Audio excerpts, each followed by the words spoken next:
Hi everyone, welcome to Knowledge of Law. In this session हम बात करेंगे कि कैसे आप जुडिशरी में एग्जाम को क्रैक कर सकते हैं। हमारे साथ आज एक अच्छी पर्सनैलिटी है जिन्होंने बहुत कम टाइम में अपनी जो स्ट्रेटजी थी स्टडी के रिगार्डिंग, जो भी उनका डेली रूटीन था स्टडी का, उन्होंने उस रूटीन को फॉलो किया एंड जो अपना एग्जाम था उसे क्रैक किया। तो हमारे साथ है चाहत छाबड़ा जी, हम उनका वेलकम करते हैं और आपके साथ उनके जो भी डेली के रूटीन थे वो शेयर करेंगे। चाहत छाबड़ा जी, ये है हमारे साथ चाहत छाबड़ा जी। फर्स्ट ऑफ ऑल आपका वेलकम हमारे चैनल में। Thank you so much. नमस्कार एवरीबॉडी। ओके, आज हम आपसे कुछ ऐसे क्वेश्चन पूछेंगे जिनका कि बहुत सारे स्टूडेंट्स को बहुत दिनों से वेट था। तो आप पहले हमें ये बताइए कि आपकी स्कूलिंग कहाँ से हुई? मेरी स्कूलिंग हुई है संस्कृति केएमवी। ओके, केएमवी स्टैंड्स फॉर कन्या महाविद्यालय। हाँ जी। तो वहाँ से मेरी बचपन से स्कूलिंग हुई है। ओके, तो आपका जो स्टार्टिंग से था कि चाइल्डहुड से कि मुझे जुडिशरी का एग्जाम ही क्रैक करना है? जुडिशरी एज सच स्टार्टिंग से नहीं था, वो Okay. इवेंचुअली वो डेवलप हुआ एज अ गोल। Okay. पहले मेरे को तो बस यही था, बचपन से मेरा ये सपना रहा है कि मुझे कुछ बहुत बड़ा करना है, मुझे अपनी मम्मा का नाम रेस करना, उन्हें दुनिया भर की खुशियां देनी है। तो अपनी मम्मा को to pull her away from the shackles of hardship and to give her every possible happiness, यही मेरा ड्रीम रहा है बचपन से।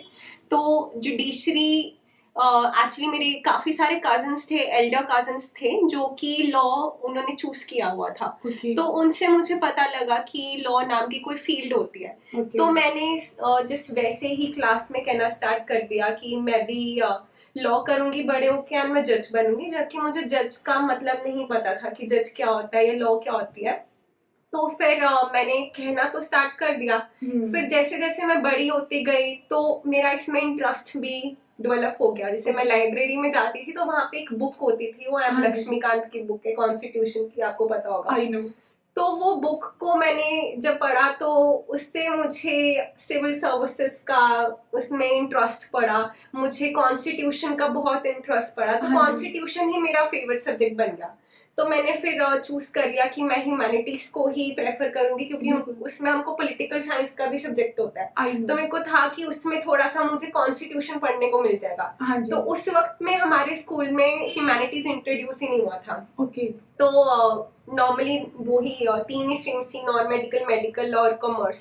तो ह्यूमैनिटीज था ही नहीं हमारे स्कूल में। बट मैंने फिर टीचर्स को कन्वे किया कि मुझे तो ह्यूमैनिटीज ही रखना है नो मैटर व्हाट। तो फिर फॉर द फर्स्ट टाइम तब हमारे स्कूल में ह्यूमैनिटीज इंट्रोड्यूस हुआ। तो मैंने उसमें पॉलिटिकल साइंस में कॉन्स्टिट्यूशन पढ़ा एंड फिर मैंने लॉ को ही चूज किया। एंड जैसे मैं आई कॉलेज में तो मेरा नंबर 1 डे से यही ड्रीम था कि मुझे जज बनना है। एडवोकेट नो डाउट एक बहुत प्रिविलेज्ड पोजीशन है, बट जज बनना मेरा तब से सपना बन गया था from the day 1। Okay, very good.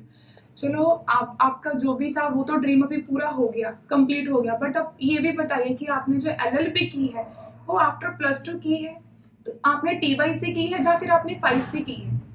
मैंने +2 के बाद ही लॉ चूज कर लिया था। तो ये 5 ईयर कोर्स था। ओके, ये 5 ईयर कोर्स कौन सा था? बीए एलएलबी था? BA LLB integrated. Okay okay. तो 5 ईयर में आपने कौन कौन से सब्जेक्ट जो स्टडी किए थे वो कौन से थे? काफी सारे सब्जेक्ट्स थे। पहले तो मेन सब्जेक्ट्स जो हमारे सीपीसी, आईपीसी, सीआरपीसी, जो कॉन्ट्रैक्ट लॉ है, उसके बाद हिंदू लॉ, मुस्लिम लॉ, उसके अलावा जो जुडिशरी का पार्ट नहीं, और भी हमने बहुत सारे सब्जेक्ट्स किए साथ में स्टडी। जैसे environment law was there and thereafter motor vehicle act, consumer protection act and torts भी हमने पढ़ा है। तो काफी सारे सब्जेक्ट्स थे। ओके, तो इन सारे सब्जेक्ट में कॉन्स्टिट्यूशन आपका बेस्ट रहा है, फेवरेट सब्जेक्ट रहा है? कॉन्स्टिट्यूशन मेरा बचपन से फेवरेट जैसे बन गया था, बट उसके बाद में जैसे जैसे लॉ करती गई तो लॉ एज अ होल मुझे हर एक सब्जेक्ट में इंटरेस्ट पड़ गया। जैसे कि आईपीसी हो गया, IPC exactly, Indian panel code, वो मेरा अभी फिलहाल वो मेरा फेवरेट सब्जेक्ट है। जितने भी मेरे ख्याल से लॉ स्टूडेंट्स हैं उनका constitution and Indian penal code मुझे लगता है कि सबसे बेस्ट सब्जेक्ट होगा ईच एंड एवरी स्टूडेंट्स का। मेरे ख्याल से ये राइट है ना? It varies from person to person, ऐसा नहीं है। और भी बहुत सारे सब्जेक्ट्स हैं जो बहुत इंटरेस्टिंग है। कईयों को हिंदू लॉ में बहुत इंटरेस्ट है एंड जरूरी नहीं है, it varies from person to person, all subjects are on their own place, सभी बहुत इंटरेस्टिंग है। Constitution and Indian penal code मेरा भी सब्जेक्ट फेवरेट रहा है। ओके, तो हम अभी आपसे पूछेंगे कि आप जो स्टडी करते थे, ठीक है, ड्यूरिंग द, जैसे आपने अपनी डिग्री कंप्लीट की है, तो वो उसमें आप नोट्स बनाते थे या नहीं बनाते थे? नोट्स मैं सेल्फ मेड नोट्स बनाती थी। मैं पहले जब क्लास में, बचपन से ही रहा है, मैं नो डाउट क्लास में बहुत ही सिंसियरली, बहुत ही अटेंशन के साथ मैं सारा कुछ सुनती होती थी कि क्या टीचर बोल रहा है। हाँ, उसके बाद वो अच्छे से सुनना है, देन घर में आके मैं अपने नोट्स खुद बनाती थी। तो ये मेरी बचपन से स्ट्रैटेजी रही है, सेल्फ मेड नोट्स। तो मैं अपने नोट्स खुद के बनाती थी। तो मुझे लगता है जो सेल्फ नोट्स है, ये सबसे बेस्ट वे है स्टडी करने का। एग्जैक्टली फिर आपको किसी भी कोचिंग पे रिलाई नहीं होना पड़ता, आपको किसी फॉर्मल कोचिंग की जरूरत नहीं। अगर आपके पास खुद के सेल्फ नोट्स बने हुए हैं, आपने पहले से बनाया हुआ है, तो जब आप बाद में जाके कोई कंपैटिटिव एग्जाम देते हो तो वो बहुत ही हेल्पफुल साबित होता है। ये भी बहुत अच्छी बात है। तो एक मेरा क्वेश्चन और था कि जैसे ही आपका जो भी एग्जाम आए हैं, ठीक है, आपकी लाइफ में, तो आपने उनके लिए अच्छे से प्रिपेयर पहले से हो जाते थे या फिर थोड़ा फियर होता था माइंड में? फियर तो ऑफ कोर्स होता है, अगर हम कुछ भी करने लगते हैं तो डर तो ऑफ कोर्स होता है, बट वो फिर डर को काबू करना पड़ता है। एंड अगर आपकी लाइफ का गोल है, अगर कुछ ठाना है, करना है, तो यू ऑलवेज फाइंड अ वे। तो उस फियर को कैसे कंट्रोल करते थे, कैसे मैनेज करते थे? टू बी वेरी ऑनेस्ट, मैंने like I was very confident from the very beginning. तो इनफैक्ट मैं फेलियर से भी कभी डरती नहीं थी, बिकॉज मेरे को था कि वी आर नॉट परफेक्ट, हम सब में कमियां होती हैं, we are born with imperfections. And मैं हमेशा अपने फेलियर से कुछ सीखती थी। अगर कोई जैसे मैंने अपनी जो फर्स्ट मॉक इंटरव्यू दी, उसमें मुझे मैंने वो इतना ज़्यादा अच्छा अटेम्प्ट नहीं रहा, मुझे काफ़ी गलतियां उसमें पता लगी। फिर मैंने हरियाणा का पहले अटेम्प्ट दिया, उसमें भी गलतियां रही मेरी, पर मैं हमेशा उसको बहुत ही पॉजिटिव नोट पे लेती थी, तो बहुत ही कॉन्फिडेंट रहती थी, गलतियों को इम्प्रूव कर लिया, नेक्स्ट टाइम सब ठीक है। बट हाँ, ये मैं जरूर कहूंगी कि जब इस बार मैंने मेंस का पेपर दिया, उससे पहले मेरा सामना हुआ फियर के साथ। मैंने अपनी लाइफ में कभी भी एंजाइटी और पैनिक को सफर नहीं किया था। एंड मुझे लगता था कि okay, just normal anxiety fear होता है, जो हर पेपर से पहले थोड़े टाइम के लिए होता है, बट वो पेपर देते ठीक हो जाता है। बट सिंस हमें काफी टाइम पड़ गया था, प्रीलिम्स और मेंस के बीच में अराउंड 5-6 महीने लग गए थे, एंड वो एंजाइटी, फियर और जो पैनिक था वो मेरे साथ अब 24/7 रहने लग पड़ा था। एंड उसके साथ डील करना बहुत ही मुश्किल था। And to be very honest, physical problem इतना आपको परेशान नहीं करते जितना आपको मेंटल इश्यूज परेशान कर सकते हैं। वो मैंने पहली बार अपनी लाइफ में एक्सपीरियंस किया था। तो कई बार ऐसे होता था कि मुझसे पढ़ा नहीं जाता था, अचानक से एंजाइटी अटैक आ जाता था, सो पढ़ते पढ़ते मेरी ब्रेक लग जाती थी, and I just could not find कि हाउ कैन आई स्टडी। मुझे बिल्कुल भी उस वक्त पे पढ़ाई नहीं होती थी, तो मैं छोड़ देती थी थोड़े टाइम के लिए। But then again I did not use to give up. कि नो डाउट एंजाइटी होता था, मैंने उसको अपनी लाइफ का एक पार्ट बना लिया था कि ठीक है, you are here, but still I am not gonna give up. तो मैं फिर भी पढ़ती थी, अपने आप को मोटिवेट करती थी, खुद को मोटिवेट करना बहुत जरूरी होता है। हाँ, एंड कॉन्फिडेंट रहना, चाहे जो मर्जी है, but still you have to do it no matter what. तो आपका जो मॉरल आइडल था वो कौन था आपकी लाइफ में? मेरे आइडल मेरी मम्मा है ऑफ कोर्स, एंड उनसे ही मैंने बचपन से सीखा है कि कैसे बड़ी से बड़ी प्रॉब्लम, बड़ी से बड़ी हार्डशिप, एडवर्स सर्कमस्टांसेस को हम हैप्पीली क्रॉस कर सकते हैं, because God has a plan for everybody. And हमको बैड डेज से गुजरना पड़ता है हैप्पी डेज के लिए। सो नो डाउट लाइफ में ऐसे बैड टाइम्स आते हैं, एंड वो काफी टाइम के लिए भी आ सकते हैं, काफी देर के लिए रुक सकते हैं हमारी लाइफ में, but there is always a ray of hope. तो मेरी मम्मा ने मुझे हमेशा से ये सिखाया कि जैसे भी हो, हमको हमेशा हैप्पी रहना है, मेहनत करते रहना है। ये तो बात बिल्कुल ही मानने वाली है कि आपको जैसी भी आपकी सिचुएशन हो, उसमें आपको बिल्कुल भी घबराना नहीं चाहिए, और आपका जो भी फोकस है, जो भी एम है, उसके ऊपर ही आपको फोकस करना चाहिए। और चाहत, मुझे एक बात बताइए कि जैसे कि आप ईच एंड एवरी क्लासेस, जैसे कि बचपन की बात करें, स्कूलिंग की, तो आपने टॉपर किया है, तो इसके बाद भी आपने कोई भी कोचिंग ज्वाइन नहीं की ना? हाँ, मैं बचपन से, मुझे पढ़ने का बहुत शौक है एंड मेरे को हमेशा से होता था मुझे क्लास में फर्स्ट आना है, बिकॉज मुझे अपनी मम्मा को हैप्पीनेस देनी होती थी। छोटी छोटी मेरी अचीवमेंट से उनको काफी खुशी होती थी, तो इसीलिए टॉप करना मेरा हमेशा से गोल रहता था, स्कूल में भी कॉलेज में भी। अनफॉर्चुनेटली ऐसा हुआ भी एंड या मेरा ये बचपन से सपना रहा है कि whatever you do you have to give your best. Okay, तो आपने स्कूलिंग टाइम में कभी ट्यूशन ली है? कोचिंग, एग्जैक्टली मैं उसके बारे में आ रही थी। मुझे नहीं, मैं स्कूल की ट्यूशन की बात करूँ, अभी कोचिंग की बात नहीं कर रही। स्कूल की ट्यूशन नहीं, स्कूल में मैंने कोई ट्यूशन नहीं ली। ओके, तो अभी आप मुझे कोचिंग का बताइए कि कोचिंग में आपने ट्राई किया था, आपने कोचिंग ली थी? हाँ, मैं एक्चुअली ऑनलाइन क्विज कॉम्पिटिशंस बहुत देती थी, स्पेशली जब कोरोना पीरियड आया। हाँ जी। तो सिंस मुझे पार्टिसिपेशन का हमेशा से शौक था स्कूल में एंड अभी लॉकडाउन में हम घरों में बैठ गए थे, पार्टिसिपेट नहीं कर सकते थे। तो फिर मैंने एक ऑनलाइन प्लेटफॉर्म ढूंढा जहाँ से मैं डिबेट्स, डिक्लामेशन एंड क्विज कॉम्पिटिशन में पार्ट ले सकती थी।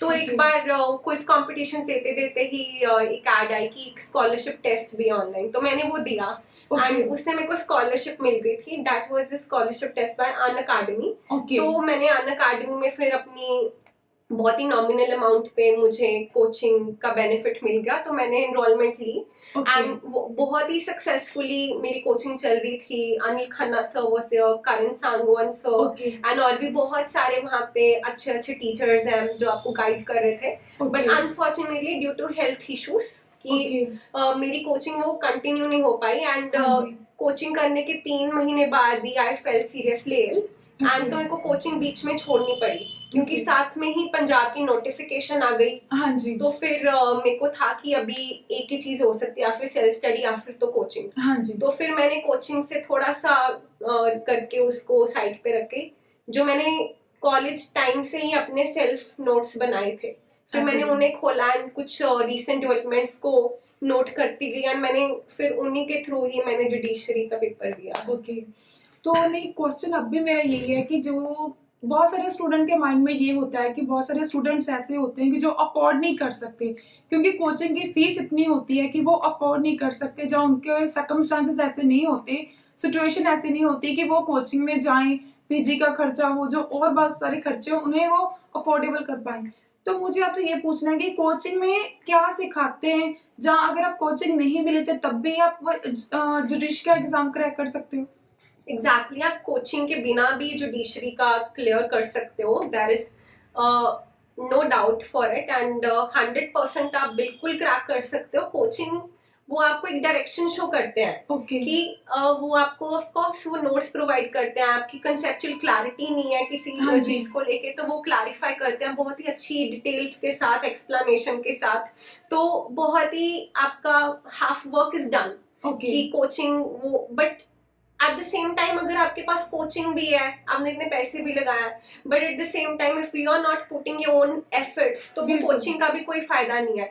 सो ये कि कोचिंग आपको डायरेक्शन शो करती है, एक एक्सपर्ट की एडवाइस मिल जाती है, दे टीच अस की what all things we have to avoid and what all things we have to do, but at the same time your efforts, your own efforts they matter a lot. So हम बिना coaching के भी कर सकते हैं, या कि अगर आप कोचिंग नहीं अफोर्ड कर सकते हो तो उसमें डिमोटिवेट होने की जरूरत नहीं है। बिकॉज मेरे को भी हमेशा होता था कि कोचिंग तो बहुत महंगी है, मैंने कोचिंग के बारे में कभी सोचा ही नहीं था। अगर इतना ही होता तो मैं अपने कॉलेज के टाइम पे ही कोचिंग रख लेती। बहुत बच्चों ने रखी थी पर मैंने नहीं रखी थी क्योंकि मुझे था कि मैं कर लूंगी, सेल्फ कॉन्फिडेंस था। तो फिर फॉर्चुनेटली मेरे को स्कॉलरशिप मिल गया बहुत ही नॉमिनल अमाउंट में। मैंने फिर चाहा कि मैं एक्सप्लोर करूं कि होता क्या है एग्जैक्टली कोचिंग इंस्टीट्यूट्स में। बट हाँ, कोचिंग भी बहुत हेल्पफुल है, can not ignore their role. ये बहुत हेल्पफुल है। जैसे एक एग्जांपल मैं दूंगी कि नो डाउट जैसे पढ़ती बहुत ही, मेरे पास नोट्स थे, सब कुछ था,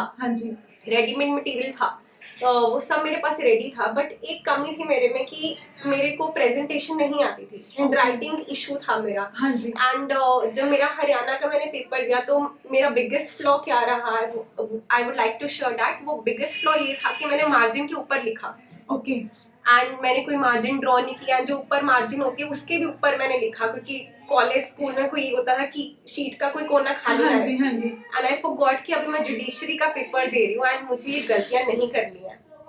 तो वो चीज किसी ने बताई नहीं थी आज तक, क्योंकि direct face to face interaction नहीं हुई थी, किसी ने मेरी शीट्स नहीं देखी थी। तो मैंने मार्जिन के ऊपर लिखा और मैंने हैंड राइटिंग बिल्कुल भी अच्छी नहीं की, एंड ओवर अंडरलाइन किया, लाइंस के बीच में लिखा, and that was the reason कि मेरा हरियाणा में सिलेक्शन नहीं हुआ। जबकि नॉलेज थी तब भी, केस लॉ जरा सब लिखे थे, सेक्शन नंबर सब याद थे, but I was lacking on presentation. तो फिर इस बार वो मैंने चीज को कवर किया। मैंने एक सर के साथ कांटेक्ट किया, अमित तौलक सर है हमारे जलंधर में से। तो मैं उनके पास गया और मैंने उनको बताया कि ये मतलब मेरे में क्या कमी है, मुझे समझ नहीं आ रहा है। नॉलेज तो मेरे पास है बट कमी क्या है। तो फिर उन्होंने मेरे को बताया कि ये कमी है। तो मैंने अपनी प्रेजेंटेशन पे वर्क किया एंड दैट्स द रीजन कि मेरा पंजाब का क्लियर हो गया। तो इसीलिए कई बार हमारी लाइफ में हमको एक एक्सपर्ट की जरूरत होती है जो हमको बता सके हमें कमी क्या है। मीन्स बोल सकते हैं कि जो टीचर है वो हमारी जो मिस्टेक्स होती हैं, जो हमारी गलतियां होती हैं, उन्हें जो टीचर्स है वो बता देते हैं कि आपने यहाँ पर गलती की है तो आप इससे थोड़ा सा इम्प्रूव कीजिए। तो इसीलिए बोलते हैं कि फेलियर से कभी भी आपको डरना नहीं चाहिए। इन्होंने अभी बताया कि देखिए इनका हरियाणा का जो एग्जाम था वो क्रैक नहीं हुआ, बट जो भी इन्होंने मिस्टेक की थी उन पर इन्होंने वर्क किया, उन्हें इम्प्रूव किया एंड देन अभी इन्होंने जो एग्जाम है क्रैक किया। अच्छा, आप मुझे ये भी बताइए कि जो जुडिशरी का एग्जाम होता है इसमें टोटल आपके एग्जाम कितने होते हैं, कितने पेपर होते हैं? जुडिशरी में हमारे 3 स्टेजेस होती हैं। फर्स्ट ऑफ ऑल प्रीलिम्स, जिसमें एमसीक्यूज होते हैं, एंड देन सेकंड स्टेज होती है मेंस, जिसमें हमारे 5 सब्जेक्टिव टेस्ट होते हैं, and then after the final stage is interview. तो इसमें जो आपका लैंग्वेज का एग्जाम भी होता होगा? एग्जैक्टली। लैंग्वेज का आपका इंग्लिश का भी होता है, हिंदी का भी और पंजाबी का भी? पंजाब में इंग्लिश एंड पंजाबी, जैसे हरियाणा में इंग्लिश एंड हिंदी। तो आप मुझे एक बात और बताइए, जैसे कि लैंग्वेज की बात आती है तो बहुत सारे स्टूडेंट्स का होता है कि उन्हें इंग्लिश तो प्रॉपर आती है बट उन्हें पंजाबी में कहीं दिक्कत आती है या फिर हिंदी में दिक्कत आती है, तो वो कैसे इम्प्रूव कर सकते हैं? हाँ, हिंदी पंजाबी की प्रॉब्लम आती है, मुझे भी आई थी, क्योंकि पंजाबी स्कूल में पढ़ी होती है, 10th क्लास तक जैसे पढ़ी थी। तो उसके बाद में पंजाबी से रिश्ता थोड़ा टूट सा गया था, इसीलिए पंजाबी पे थोड़ा होल्ड नहीं अच्छा था। तो मार्केट में बहुत सारी बुक्स आती हैं एंड ऐसे राइटिंग होती है, आपको मेन होता है ऐसे राइटिंग, ग्रामर फिर भी हो जाती है, मुहावरे वगैरह सभी हम कर लेते हैं, अखान ग्रामर बाकी सभी हो जाती है, बट मेन जो स्कोरिंग थिंग एंड जो सबसे प्रोमिनेंट थिंग होती है वो होती है ऐसे राइटिंग। तो ऐसे राइटिंग आप सिर्फ बुक्स को देख के या वैसे नहीं होएगी, एकदम एग्जाम से पहले नहीं होएगी, इट नीड्स प्रैक्टिस। हाँ जी, नीड्स डेली प्रैक्टिस। तो डेली का एक टॉपिक पे ऐसे लिखना, हाँ जी, है ना, चाहे आप इंटरनेट की हेल्प लो, चाहे किसी बुक की हेल्प लो, या बीच में आप किसी एल्डर की हेल्प लो। जैसे मम्मा मेरी बहुत हेल्प करते थे पंजाबी में, तो हमारे एल्डर्स का उसमें स्ट्रॉन्ग होल्ड होता है पंजाबी में, तो मेरे को वो कोटेशंस वगैरह मम्मा लिखवा देते थे। तो मैं डेली का ऐसे राइटिंग प्रैक्टिस करती थी पंजाबी का। तो वो एसेस टुवर्ड्स एग्जाम, जब तक मेरा एग्जाम हुआ तो मेरे पास काफी सारे एसेस थे, तो मेरे को उनको बस रिवाइज किया मैंने। तो मैंने सारे एसेस जो भी दिमाग में आता था, रीसेंट ऐसे होता था, कोई फेमस ऐसे होता था, तो उसके बारे में मैं रोज एक ऐसे लिखती थी। तो इसका मीनिंग ये है कि अगर आप रोज रोज डेली जो भी आपने बनाया होता है टाइम टेबल, अगर आप उसके ऊपर फोकस करते हो, काम करते हो, तो आप किसी भी चीज को सीख जाते हो। तो एक बात और बताओ, आपका जो भी अगर फैमिली बैकग्राउंड की बात करें तो इस प्रोफेशन में कौन कौन है? इस प्रोफेशन में मेरे कुछ एल्डर कजिन्स हैं जो लॉ प्रोफेशन में है, बट अनफॉर्चुनेटली प्रैक्टिस कोई नहीं कर रहा है, क्योंकि सभी एक के बाद एक लॉ करके सभी बाहर चले गए। तो बट मेरे को था कि मुझे यहीं रहना है एंड मुझे यहीं अपनी पहचान बनानी है। अगर लॉ किया है तो इसी में कुछ ना कुछ एस्टैब्लिश करना है ना? हाँ, क्योंकि मेरे को जज बनना था एंड ऑफ कोर्स यहीं रह के जज बनना था मुझे बाहर नहीं जाना था। एंड वैसे भी मैं एपीजे अब्दुल कलाम की बहुत ही ज्यादा, मैं उन्हें अपना आइडल मानती हूँ, मैं उनकी फैन रही हूँ हमेशा से, एंड उन्होंने हमेशा से इंस्पायर किया कि अपने देश के लिए कुछ करो। Absolutely right. इसीलिए मैं यहाँ रह के ही कुछ करना चाहती थी। तो अभी आपने बताया कि फैमिली में बहुत सारे कजिन्स थे, अभी तक कोई भी फीमेल नहीं थी ना? फीमेल भी थी, फीमेल एडवोकेट रही है हमारी फैमिली में, बट वो भी बाहर चले गई हैं। तो अभी उनको कैसा लग रहा है कि हाँ हमने तो कुछ भी आगे नहीं किया प्रोफेशन में, तो बट आपने इतनी बड़ी अचीवमेंट की है, तो वो उनका क्या रिएक्शन है? एक्चुअली रिलेटिव वो अपना, ये जरूरी नहीं है कि हर कोई जज बनना ही हर किसी का सपना हो। वो बाहर चले गए, उनके अपने कुछ रीजंस होंगे, कुछ अपनी उनकी एस्पिरेशंस होंगी, and they are happy there. वो उनका जो लाइफ का था गोल, वो उसको परस्यू कर रहे हैं। मेरा ये गोल था, मैं उसको परस्यू कर रही हूँ। ओके। तो अभी आपने बताया कि एंजाइटी फील होती थी, एंजाइटी अटैक्स भी होते थे, तब भी आप 18-18 घंटे स्टडी करते थे ना? हाँ, मुझे एंजाइटी अटैक्स होते थे एंड वो मुझे पूरा दिन रहते थे, रात दिन मेरे को परेशान करते थे। बट एक एंजाइटी का एक मैंने, जब I was facing that problem, तो मैंने ये चीज भी नोटिस की थी कि जैसे हमको एंजाइटी होती है, तो अगर हम उसके साथ ही रात को सो जाएंगे तो हम सो नहीं पाएंगे, वो पूरी रात हमको परेशान करेगी। तो एंजाइटी वो जस्ट एक आई थिंक एक ऑब्स्टेकल होता है जो हमारी आता है डेली लाइफ में, एंड वो हमको चैलेंज करता है कि क्या तुम मुझे फेस कर सकते हो अच्छे से या नहीं। तो वो आता था, मैं उसको एज ए चैलेंज लेती थी कि ठीक है एंजाइटी आई है, बट मेरे को जैसा भी है को पढ़ाई पे गिव अप नहीं करना है। तो कई बार वैसे तो मैं 3-4 बजे तक सोती थी, बट कई बार मेरा एंजाइटी के कारण जब फ्लो टूटता था तो मैं उसको चैलेंज करती थी कि ठीक है मैं भी अपना टारगेट अचीव करके ही सोऊंगी। तो मैं 5-5:30 बजे तक भी जाग जाती थी, कई बार 6 भी बज जाते थे। I use to wake up throughout the night, क्योंकि मेरे को होता था कि एंजाइटी के कारण मेरा जो शेड्यूल बना है वो उसमें कोई कमी नहीं आनी चाहिए। मेरे को अपना करना है, अपना टारगेट कंप्लीट करना आज का, क्योंकि अगर वो टारगेट मैंने छोड़ दिया और मैं एंजाइटी के डर पे सो गई तो मेरे को रात को नींद नहीं आएगी, वो मेरे को हॉन्ट करेगा। एंड बेटर है कि जागो एंड पढ़ाई करो। इस पर हम एक बात बोलेंगे कि देखो, जब आपके हौसले बुलंद हो ना, तो फिर आपको कोई भी तकलीफ बड़ी नहीं लगती। अगर आपकी जिंदगी में कोई प्रॉब्लम आती भी है तो आप फोकस देखिए कि आप किस चीज के ऊपर फोकस कर रहे हो। अगर तो आप प्रॉब्लम के ऊपर फोकस करते हो तो ऑब्वियसली जो आपकी प्रॉब्लम है वो बड़ी हो जाएगी। अगर आप सोल्यूशन के ऊपर फोकस करते हो तो ऑब्वियसली उसका सोल्यूशन मिल जाएगा। तो हम इस चीज से सीखना चाहिए कि प्रॉब्लम सबको होती है, हर किसी को, बट उन्होंने कोई भी ऐसा एक्सक्यूज नहीं बनाया कि मुझे ये प्रॉब्लम है। तो ये चीज मैं बोलूंगी सबको कि प्रॉब्लम्स होती हैं, डोंट वरी, आपका जो भी एम है बस आप उस पर फोकस कीजिए। अच्छा चाह तो अभी ये बताइए कि अब कैसा लग रहा है? जो भी आपने इंटरव्यू देने गए थे तो कैसा फील हो रहा था? इंटरव्यू जब मैं देने गई थी तो मैं एक बहुत ही ब्रॉड स्माइल के साथ अंदर गई थी, एंड अपनी एंजाइटी, अपने डर सभी को मैंने तब तक पीछे छोड़ दिया था, क्योंकि मैंने उनके साथ रहना सीख लिया था। एंड उन्होंने मुझे मेंस तक परेशान किया, इंटरव्यू तक मैंने खुद को संभाल लिया था। एंड इसीलिए कोई डर नहीं था, एंड मैं स्माइल के साथ गई थी। एंड मैंने कॉन्फिडेंटली, जो अंदर पैनल ऑफ जजेस था, ऑनरेबल पैनल ऑफ जजेस, तो मैंने उनको कॉन्फिडेंटली आंसर दिए with the smile on my face, and वो बहुत ही अच्छा एक्सपीरियंस रहा। अभी भी हम आपसे एक बात करेंगे, अगर हम डिस्ट्रैक्शन की बात करें, डिस्ट्रैक्शन तो माइंड में होती है, बट आप डिस्ट्रैक्शन से अपने आप को कैसे कंट्रोल करते थे? डिस्ट्रैक्शंस ऑफ कोर्स होती हैं, family problems, financial problems, physical mental issues, they are just part and parcel of our life.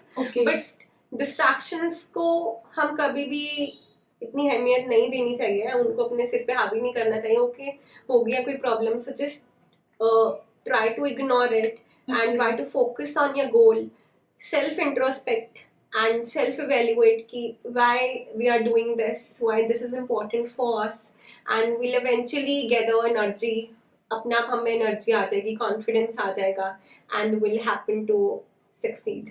तो अपने आप को बूस्ट अप करने के लिए क्या आप मेडिटेशन करते थे या कुछ एक्स्ट्रा करते थे कि जैसे कि आप अपने आप को बूस्ट अप कर पाओ? Unfortunately I could not do meditation much, but हाँ थोड़ा सा बीच में जब टाइम मिलता था तो मेरी मम्मा मेरे को काउंसलिंग देती थी। ओके। हाँ, सो मेरा बूस्टअप था, my mother is doing counselling of me. तो जब भी मेरे को कोई प्रॉब्लम होती थी, so she used to manage time for me, and she used to console me and make me back, she used to just make me back on the track again. Okay. So वो ही रही है मेरी main source of strength. Mostly बोल सकते हैं कि जो इन्होंने अचीवमेंट ली है उनमें इनकी पेरेंट्स की ब्लेसिंग बहुत है, पेरेंट्स का उसमें बहुत ज्यादा हाथ है, ये बोल सकते हैं। एग्जैक्टली 100%। तो अच्छा, एक बात मैं आपसे और पूछना चाहूंगी, जैसे कि स्टूडेंट्स क्या करते हैं कि एक ही टाइम में दो चीजें करते हैं। जैसे कि आपने एक फोकस बना लिया था कि मुझे जुडिशरी क्रैक करनी है, तो आपने उसी पर फोकस किया। तो फिर आपने इसके बीच में कोई अपनी प्रैक्टिस नहीं स्टार्ट की या कुछ और नहीं किया? प्रैक्टिस मैंने बीच में स्टार्ट की थी, बट वो ज़्यादा ड्यूरेशन की नहीं थी, बस थोड़े टाइम की थी प्रैक्टिस, क्योंकि मुझे लगता है वो जज बनने के लिए भी इम्पोर्टेंट है, क्योंकि थोड़ी सी प्रैक्टिकल नॉलेज हमको मिल जाती है कि how the court is functioning, so it's very important. But मुझे ज़्यादा टाइम नहीं मिल पाया, क्योंकि अभी मेरी लॉ कंप्लीट करते ही नोटिफिकेशंस आ गई, एंड आफ्टर बीच में हेल्थ इश्यूज आ गए थे जो कि काफ़ी टाइम तक रहे, जिसके कारण प्रैक्टिस का मुझे टाइम नहीं मिला। बट आई वुड सजेस्ट कि practice is must, even if you want to become a जज, बिकॉज ऑफ कोर्स आपको बहुत कुछ नया सीखने को मिलता है। ओके अच्छा, अब हम आपसे एक क्वेश्चन पूछेंगे कि आपको एग्जाम जब भी आपका होता है, तो आपको जो पेपर है, एग्जाम है, वो कैसे अटेम्प्ट करना होता है? वो आंसर आपको कैसे लिखने होते हैं? कितने शॉर्ट टाइम में आपको लिखने होते हैं? आपको स्पीड पे वर्क करना होता है। एंड तभी सभी टीचर्स, सभी मेंटर्स हमको यही सजेस्ट करते हैं कि डेली प्रैक्टिस करो। वो डेली प्रैक्टिस करने का एक रीजन होता है। Number one is we just learn how to deal with the pressure, and secondly we develop speed. So these both the things are very important whenever you happen to appear for exam, because there's a lot of pressure going on in your head and you have to manage that pressure. And secondly, if you have the knowledge but you cannot put everything on sheet, you are not speedy enough, then also you will lack. So both the things are very important. Okay. तो अभी आप मुझे एक बात बताइए कि जो भी हमारे कॉन्सेप्ट होते हैं वो कितनी डेप्थ में जाकर आपको रीड आउट करने चाहिए या ओवरव्यू लेना चाहिए? ओवरव्यू आई नेवर सजेस्ट, हमेशा डिटेल्स में जाना चाहिए। हर किसी चीज की, कोई भी टॉपिक है उसकी डिटेल्स में जाओ, बिकॉज आजकल चेंज हो चुका है एग्जाम का pattern. Like how I feel is they do not ask you direct questions, they ask you conceptual questions, and they are the questions which are from the depth. So of course you need to have a proper hold on any topic. So overview I will never suggest. Always go for the details. And moreover, even if there is a direct question, you add one or the bit the thing which is out of which the other persons do not know, and this is something very interesting. And अगर आप कुछ ऐसी चीज add on करते हो, you happen to get 1 or 2 mark extra. So हमेशा ready रहना चाहिए. वो बात अलग है कि टाइम कम है एंड शीट्स कम है, आपको मैनेज करना है, आपको टू द पॉइंट आंसर लिखना है, but at the same time question कैसा भी हो सकता है, तो इसीलिए सारी डिटेल्स होनी चाहिए. ओके तो आपको केस लॉ कितने इसके साथ रीड करनी चाहिए, या फिर आपको लैंडमार्क जो जजमेंट है वो एग्जाम में कितनी आपको ऐड ऑन करनी चाहिए? ऐसा नहीं है कि हमको केस लॉज आते हैं तो हमको वो 5-6 लिखने हैं. अब ऑफ कोर्स हमको अगर किसी टॉपिक को हमने अच्छे से पढ़ा है तो हमको उसके रिलेटेड काफी केस लॉज आ सकते हैं, but the number of case laws they do not matter, but the relevant case laws they matter more. And I think the landmark ones and the more recent ones जो कि recently happen हुआ है, recently वो आए हैं news में, उनको mention करना लैंडमार्क को इम्पोर्टेंट होता है मेंशन करना. ये जरूरी नहीं है कि आपको केस लॉज के नंबर बढ़ाने हैं, क्योंकि टाइम इतना नहीं होता है. ओके इसका मतलब ये है कि आपको अपनी स्टडी के साथ साथ जो भी आपकी न्यू जजमेंट्स आती है, लैंडमार्क जो भी आपके सुप्रीम कोर्ट, हाई कोर्ट के केस होते हैं, उन्हें भी स्टडी करना मस्ट बी इम्पॉर्टेंट. बिकॉज जब भी आप एग्जाम लिखने बैठते हो तो आपके माइंड में बहुत सारा पजल्ड हो जाता है, तो आपको वही चीजें लिखनी है जो रेलिवेंट होती हैं. तो चाहत अभी ये बताइए कि अभी आपको कैसा फील हो रहा है? मुझे बहुत अच्छा फील हो रहा है, as I have achieved the goal of my life. Okay. And therefore I have made my parents proud. Okay. And I'll be giving them every possible happiness. I'll be serving my country. I'll be serving my country's people. So I'm very happy. Okay. तो अभी आपने क्या सोचा है कि जब जो judiciary की आपकी सर्विस है, आप अपने आप को कैसे सर्व करोगे, सोसाइटी में कुछ अच्छा कैसे करोगे, क्या अलग करोगे दूसरे जजेस से? सभी जजेस भी बहुत अच्छा कर रहे हैं. अभी तो वो कैसे वर्क कर रहे हैं उनसे इंस्पिरेशन लेंगे, सीखना पड़ेगा. अभी तो हम एकदम न्यू है, एमेच्योर है, तो अभी तो पहले हम अपने बड़ों से सीखेंगे. And will be working honestly, will be giving full effort towards it, will be working with full dedication, devotion. And सब अच्छा रहेगा and I will be giving my best and I will be putting my service before my self, my work will be my worship. अच्छी बात है। तो चलो आज के सेशन में हमने आपको बताया कि आप जुडिशरी के एग्जाम की कैसे प्रेपरेशन कर सकते हो। इसमें इन्होंने जो भी अपना डेली रूटीन था जो फॉलो किया वो हमने आपके साथ शेयर किया। अगर आपको ये अच्छा लगा तो नीचे कमेंट करना। अब हम लास्ट में आप इनसे ये भी पूछेंगे कि आप जो हमारा यूथ है, यंगस्टर लॉयर्स हैं, यंगस्टर बच्चे हैं, स्टूडेंट्स हैं, उन्हें आप क्या मैसेज देना चाहते हो? Yes, I would like to convey them a message that it's well said that उड़ान पंखों के साथ नहीं, उड़ान हौसले के साथ होती है. So you have to believe in yourself, no matter how difficult the situation may be, whatever problem you may be going through. But the thing is that you have to believe in yourself that yes, I can do. And if you will believe in yourself, you will be definitely able to achieve your goal of life by overcoming all the obstacles and hardships. Thank you. Okay तो आज के session में हमने जो भी efforts थे आपके लिए किए। अगर आपको ये सेशन अच्छा लगा तो please let do comment in the comment box. अगर आपका कोई भी आपका डाउट है, आपका जो कोई भी ओपिनियन आप देना चाहते हो, तो please let do comment in the comment box. Thanks for watching.